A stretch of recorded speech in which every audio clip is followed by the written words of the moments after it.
Yun, magandang buhay mga kabarangay. God bless po sa inyong lahat. Yun mga kabarangay. At dito kami ngayon. Kami mag-asawa sa taniman ng pakwan.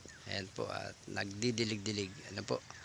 Nagdidilig po ngayon. Ang dinidilig po namin ngayon ay tubig lang. Ano, nakapagdilig na po kasi kami nung makalwa nung mga pataba. Ano po? Yun. At update ko po kayo mga kabarangay. Sa magang ito. Ayan, ito po ang pakwan natin ngayon mga kabarangay. Yun, medyo malaki na mga kabarangay. Ito po isa pa mga kabarangay. Yun. Oh, mga kabarangay. Ayan po. Laki na ating pakwan. Meron pa po dito mga kabarangay. Yun, yung isa pa. Yun mga kabarangay, isa pang pakwan. Yun. Mga kagabayan. Po, kabarangay at pa po yung iba na tanim natin ng pakwan. Madami na ho. Naglalakihan na pero hindi pa pwede. Ayan. Papa, Na yung bunga. Ito pa. maliit pa po. Nakatago. Malingkit. Kabarangay. Yun. Tago sa marami pang maliit. Ano po, ito po yung mga unang bunga ng pakwan natin. Yung unang bunga po pala, mga kabarangay, yun po ay tinanggal namin mag-asawa yung kauna-unahang bunga. Kaya ito po yung mga pangalawang bunga na mga kabarangay. Yan, meron pa po dito. Yan mga kabarangay. Tapos pero isa pa lang po ang bunga ng ibang puno eh. Isa pa lang, hindi pa po uli na ano. Yan, halos nagagandahan na po, hindi naglalakihan na. Dito merong maliit mga kabarangay. Yan, maliit. Yung mga maliliit pa po. Kapayo pa oh. Yan mga kabarangay. Bulok pa. Yung bulok Ha? natago, wag kang malikot, baka mapakan mo yung puno ng upo.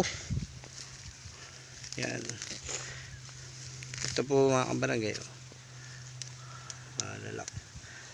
Maliit, puro mga na yan, natago po ang mga bunga. Ito maliit pa. Ano po, ayun mga kabarangay, ang dami na pong bunga na pakwan natin ngayon. Sino ang asawa ko, kami nga ay nagdidilig-dilig uli ngayon mga pulog. Dito naman tayo sa banda rito. Tumingin ka Tutoy, at baka ikaw ay mapakin po yung mga bagong po, yung mga pangalawang bunga uli mga kabarangay. Medyo maliit ito. Ang dami ho, ang daming bunga. Iba po ay nandun, ano mga kabarangay. Yun, at napakarami. Hahanapin pa po natin yung iba. Saan? Doon sa pinakasagin. Kasi yung unang bunga po, kasi yung mga tabingi, yun po ay tinatanggal namin mga kabarangay. Natanggal na po namin yung iba. Doon oh, may Huwag bunga. kang ano dyan, at baka maapakan mo nga. Ito'y bagin. Mga kabarangay, yan. salamat po sa inyo mga Yan po. Yan. Ano po, napakaraming bunga mga kabarangay. Sabi ko nga po sa inyo, first time lang po naming mag-asawa magtatanim ng pakwan. Pero sana po ay magkaigi yung pagtatanim namin, ano po, ng pakwan. Yan po. First time nga po namin, kaya wala po kaming karanasan pa sa pagtatanim ng pakwan. Ang dami mga kabarangay. Ayan po, daming bunga. Ayan po, may maliit pa. Ito baga, bagong ano ito, ano? Bagong bunga. Ay, wag na. Ay, oh. Tatanggalin. saging mama. Wala sa taas ng langit. Ayun. Ayan po, malaki-laki na rin. Ayan, mga kabarangay, oh. Malaki-laki na rin. Yun lang po ay halos Ang dinidilig na po namin ngayon ay di pampalaki na po ng bunga. Maapakan mo, may mga maliliit. Tabi ka lang tumaan. Yan. 10, 11, 12, 14. Mga kabarangay. At talaga pong dami na talaga siyang bunga nga. Ayun po. Papa! Ito pa. Ayan pa mga kabarangay. Oh, bunga ulit. Yun pa, meron pa dun. Ito po ay mga kabarangay 5 to 6 weeks na. Mga kabarangay, ito pong aming tanim na pakwan. Ano po? For the first time sa pagtesting nga po namin pagtanim ng pakwan ay kita naman po namin nagiging maayos naman yung paglaki. Sana nga po ay ito naman ay matamis. Ano po kaya ang pwede na pandilig para tumamis? Nakuha po namin yung pagpapalaki. Ang tanong lang po ay paano po naman patatamisin yung ating pakwan. Sana po ay hindi maputla. Ang dami, meron pa rin dito. Mga kabarangay, malaki pa rin. Yan. Oh. Dami na ho, madami na mga kabarangay, malalaki. Ano po? At sana ay pag-ani naman. Ito pong maliliit, yung mga tabing unang bunga, ito po yung aming tinatanggal. Ito nga ho, medyo lumaki na. Hindi agad namin nakita. Napansin. Ito, malaki na yan ay. Yan ito. Yan pa mga kabarangay. Palaki na. Ano ba ba? Tabing, wala yan. Hindi yan wala pa, hindi pa yan pwede. Na lisanan kami ng pagtanggal agad ng bunga. Meron nga po kasing napakalago na ng puno, napakalago na ng dahon. Ano po mga kabarangay, yan, malaki naman po siya mga kabarangay. Ito yung nakuha namin yung pagpapalaki kung paano. Tapos yung pagpapatamis nga ho mga kabarangay, kung anong dapat namin gawin sa pagpapatamis naman ng pakwan. At tapos na kayo magdilig last na po yung diniligan kanina ng asawa ko. Ano po, last na po yun. Kaya po mga kabarangay, sulatan ayun. na mga bata. At yun, may mga maliliit pa pong invisible yung mga kabarangay. Yan, mga maliliit na bunga pa ng pakwan. Sana nga ho mga kabarangay ay kaigi. At ito po mga kabarangay, habang lumalaki ng pakwan, nito hong nag-uulan pa, dumabang pag-ulan, sibol na rin po yung mga upo namin na itinanim. Ano po, yung upo. Meron din po kami kabarangay na yan po yung mga puno ng upo. Madami po yan mga kabarangay. Meron po kami tinanim mga kabarangay na upo, yung bilog. Ano po yung lumalaki na upo na kulay bilog. Na kulay bilog, kulay green. Yung bilog po mga kabarangay.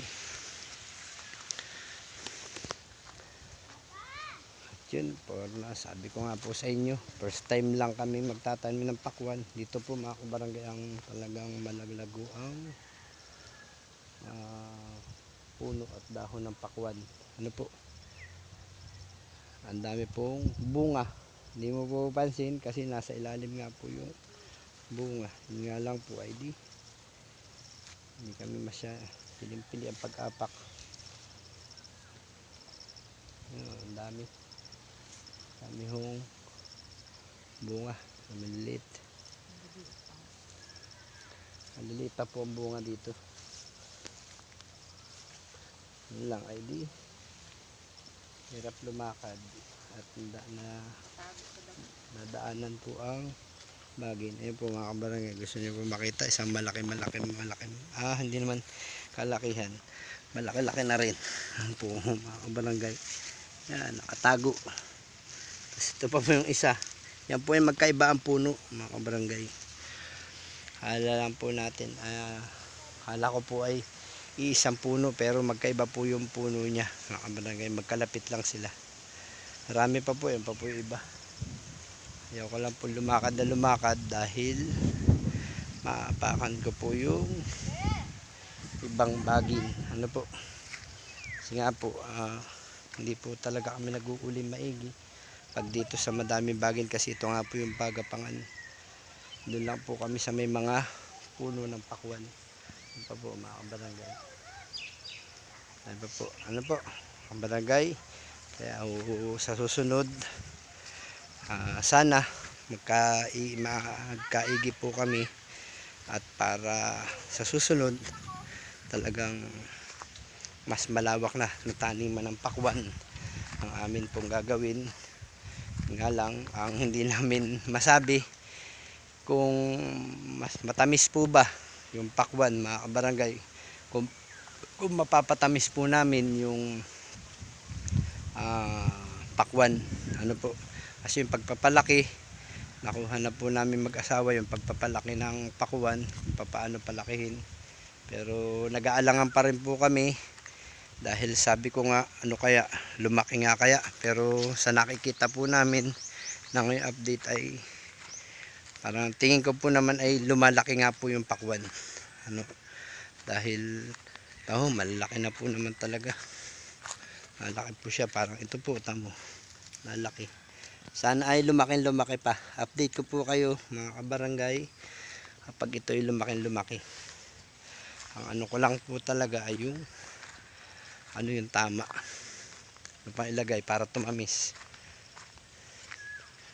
Sabi ng mga pilosopo, asukal may dilig para daw tumamis, ano po. Pero yun lang po yung aming hindi pa gagawa. Yung akin po mga tanim na okra dito sa tabihan, yan puro sibol na rin mga kabarangay, tanim namin okra.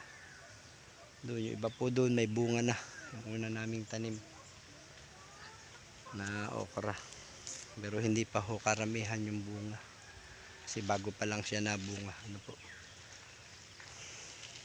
Nakakatuwa, masarap naman sa piling mga kabarangay dahil nakikita ko naman po yung resulta kung ano po yung nangyayari sa aming halaman na pakwan ngayong patag-araw, patag-init, ano po mga kabarangay. Sabi ko nga po ay wala naman kaming karanasan sa pagtatanim ng pakwan, meron lang kaming pinagtatanungan kung paano ang dapat gawin. Yun lang po, nagtatanong lang kami kung paano ang dapat gawin sa punong pakwan pag may bunga na. Yung pagpapatamis po ang hindi ko talaga naitanong pa, kung paano patatamisin ang pakwan at paano yung pakwan na hindi putla, kung paano gawin na mapula yung laman ng pakwan, ano po. Yun po yung ating gagawin pa mga kabarangay, at samahan nyo pa rin po kami para sa para pagandahin at ayusin ang pagtatanim ng pakwan. Kung ito po ay magiging maayos kami sa pagtatanim ng pakwan, sa susunod po na pagtatanim ng pakwan, magtatanim po uli kami ng medyo lalawak-lawakan na namin para kasi nga po ngayon po ay first time ko lang, kaya hindi pa masyadong kalawakan yung aking tinanim na pakwan dahil po ito po pati inabot nga pati ng ulan, ano po, ng matinding pag-ulan. Ang dami lang tanim nito uli ngayon mga kabarangay. May tanim na po kaming kalabasa, upo. May nagbigay po sa akin, shoutout po kay Sir Ronnie, ano po, nagbigay po sa akin ng binhi ng upo na bilog, ano po, shoutout po sa inyo. At tinanim po namin mga kabarangay, kalabasa, upo, okra, yan po yung mga bagong itinatanim namin ngayon mga kabarangay, ano po. At sana ay lagi tayong maging maayos sa paghahalaman, makapag-ani. Yung pong sa aking mais ay wala po tayong magagawa, yun lang po talagang binigay sa akin na ani. Yun lang ho, wala ho ako magagawa kasi yun lang talaga ang binigay na ani sa akin. Yun po mga kabarangay, at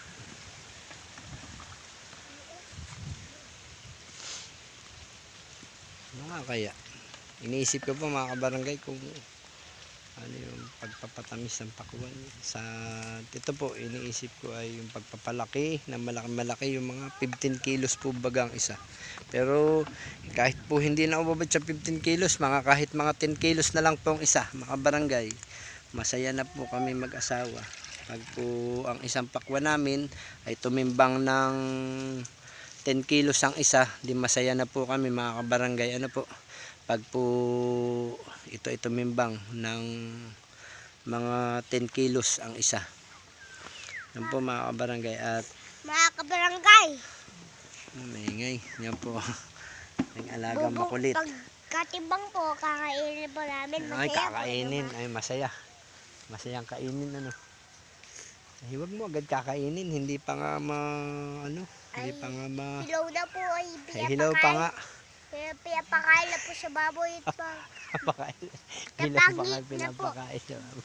tabingi na po. Yung tabingi. Pinapakain sa baboy.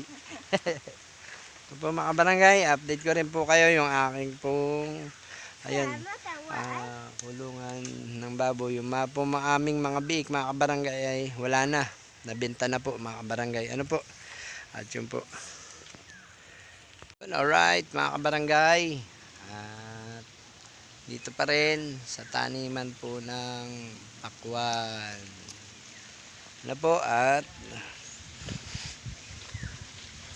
yun na po. Na-update ko lang kayo mga kabarangay para sa aming tanim na pakwan na nung una pinapakita ko maliliit pa. Sayang nga po mga kabarangay kasi kung hindi po inabot talaga ng ulan, hindi inulan yung aming tanim na pakwan, siguro mas marami pa. Madami po kasi mga kabarangay namatay na puno ng pakwan.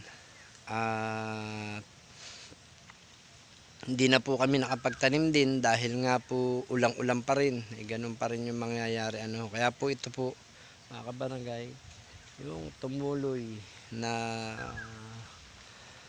puno ng pakwan.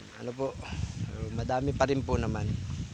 Sa mga at sana ay bigyan tayo ng pag-asa.